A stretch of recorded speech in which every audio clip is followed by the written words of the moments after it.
Okay, hello everybody, this is AKELstudio, and today I got my good friend and assistant Evan with me, and we'll be talking about new studio device we got here, the Elinchrom lighting. Elinchrom? Right? Elinchrom. Yeah, we got the power pack and the monolight. So this is 1200 watt second two head power pack. Maximum you can connect two heads, right? Pretty basic stuff here. I think it reminds me somehow the broncolor. Instead of rotating knobs, you got all these buttons. What do we got here?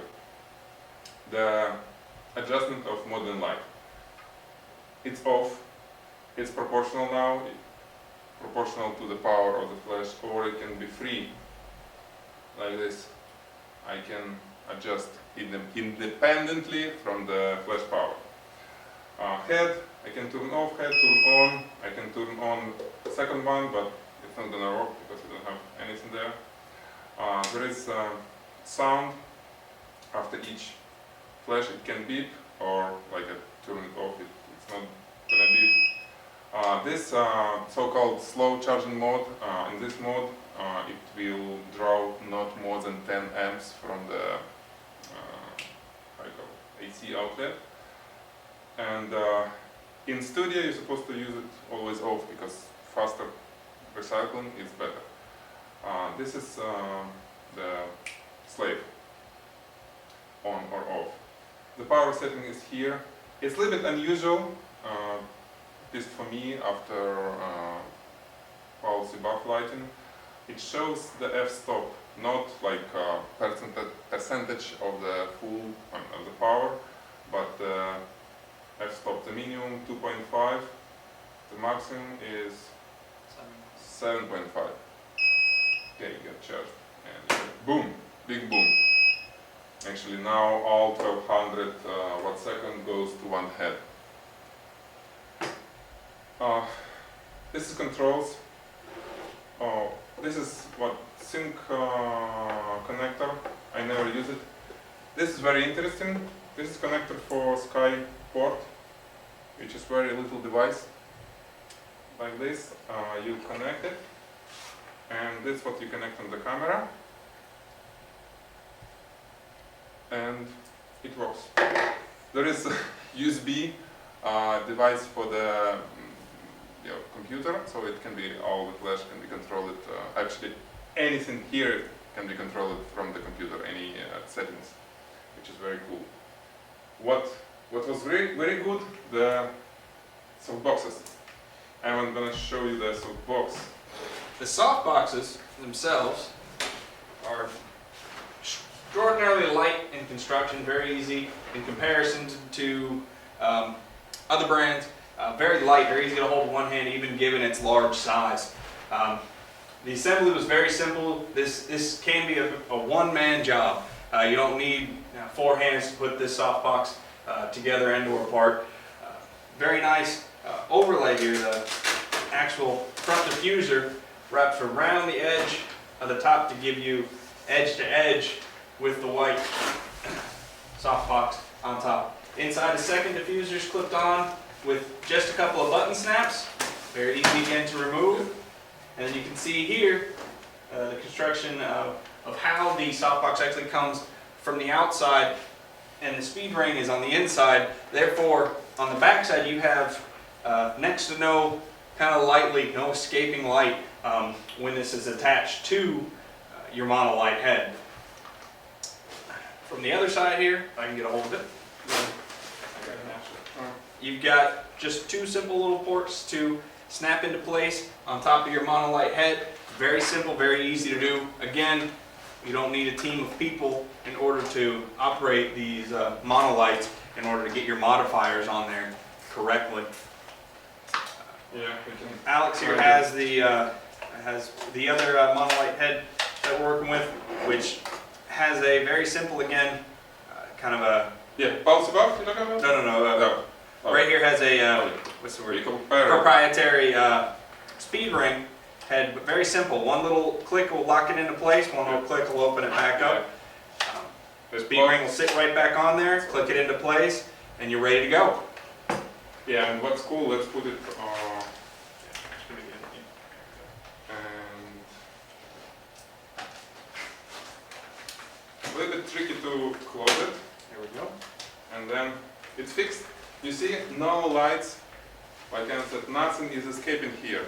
It's sealed. And actually it's funny, the head, not the monolight, the head for cooling has the fan on it. It sucks air and blow it inside the soft box. And soft box stay kind of a little bit inflated, which is pretty cool because it's not, how you call it when it's too Loose. yeah, too loose. The front Doesn't sag. yeah, it's very kind of nice shape. Yeah, I work with Einstein and other power CBF lights, and I just want to show you the difference. Einstein softbox, well, it's very well made, and the difference that it's foldable, but it weighs more than this big one and the small one. But when the biggest difference for me as a studio photographer comes when I attach speed green, the softbox to the light. It has, it's not really visible here, but it spills a lot of lights all around. This is a head A300N, and you see it's very small, it's very light, and what's cool, the monolight and head has this handle. It's very easy to to kind of carry it all around. Oh yeah, thank you. Oh, it's kind of cool, I like it, and it's very light, especially for this huge softbox. And this is effect I was talking to you. Okay. Yeah, just show it. You see how inflated surface? The fan is sucking here, blowing inside. The units stay cool. It's really, comparing to Paul CBF and Stein's, it's like it's not working. It's basically cool. I was shooting for like half a day with them, and it's relatively loud, the fan, but I prefer to have it loud than to have it too hot. The other really great part about this system is its efficiency, its light management, so to speak. Whereas you can see here pretty clear that the softbox itself comes pretty edge to edge with the edge of the monolight, so we don't have any kind of spill coming out the back. All depending on where you're using your light, that can make a big difference.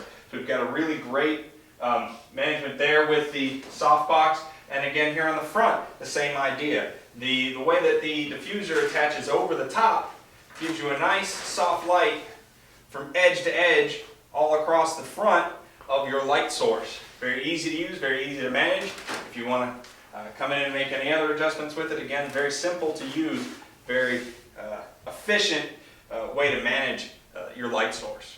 Okay, I want to add about a few words about that age. I shoot a lot of like product photography, and when you shoot a piece of something glare or reflective, that age of the softbox, if it's black, for example on Paul CBF, it's like this. And it's cool, it has this Velcro, you can attach any like grid or whatever. But the problem that I'm getting reflection, if let's say I have white shooting table, I have a strip box close to it, on reflected surfaces it's visible. It's visible, the age of the softbox. Here I can get very close, let's say completely close to the shooting surface, and it will be just white. I won't see any, almost won't see any black age. So that's pretty cool. Okay, now we're going to show you how the Skyport software works. Yeah, Skyport, Skyport. So what you see is the main application window, which is this, and each strobe has its own box. This is digital A1200 RX, and this is style 600 RX. So this is monolight, and this is a power pack.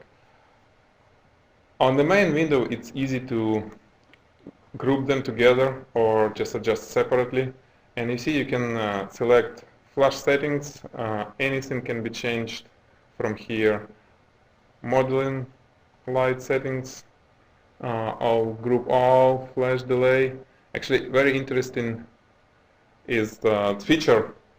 It's a flash delay where you can set one flash to have delay. It's needed to create some interesting effect. Okay, so here it works exactly like from the real device. You push this little button and then you get confirmation sound. You got it. And same here. Or you can shoot it from here. I mean the test fire, right? You can turn off, on the slaves. Again, you can do. Let's do flash delay. Okay, you see, it was two separated by white second and 7 millisecond flashes. Okay, I hope it was interesting for you. Stay tuned and we'll do something more interesting in the future. Thank you. No problem, Alex. It was a lot of fun.